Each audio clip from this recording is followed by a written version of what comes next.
Hi, my name is Alaura Custard, and I am a graduate student in the geology department at KU.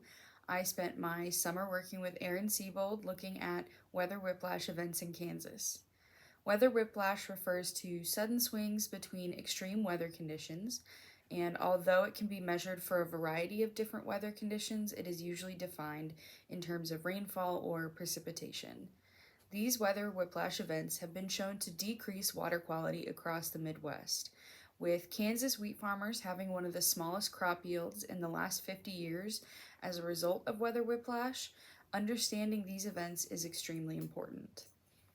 A lot of different studies have looked at weather whiplash across the globe, each using their own method and timescale. We took a handful of different metrics from different studies and applied them to Kansas precipitation data.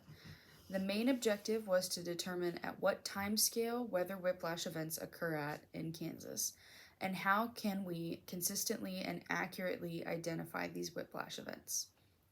We chose to look at nested timescales, examining annual, seasonal, and subseasonal trends in precipitation.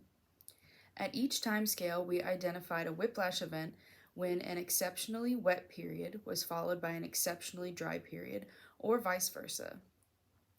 We looked at the total precipitation in each period and compared it to the historical record to determine if it was extremely wet or dry. The time scale we see the most whiplash events occurring at is the annual time scale. We see several whiplash events occurring in Lawrence over the last 100 years, with multiple consecutive opposite whiplash events occurring. Across the state, we see several large-scale events occurring, with a majority of the stations we have in Kansas experiencing a whiplash event in the same year. We also see some years where only a couple stations report a whiplash event. These are more likely to be local precipitation fluctuations. There are several years where we have consecutive events, such as 1994 to 1995, where a large number of the stations report consecutive opposite whiplash events. Overall, we see more weather whiplash events occurring at annual time scale than seasonal and subseasonal in Kansas.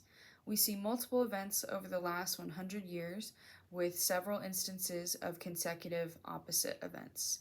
And now that we have found a way to consistently identify weather whiplash events, we can move towards understanding how these events impact water quality in Kansas.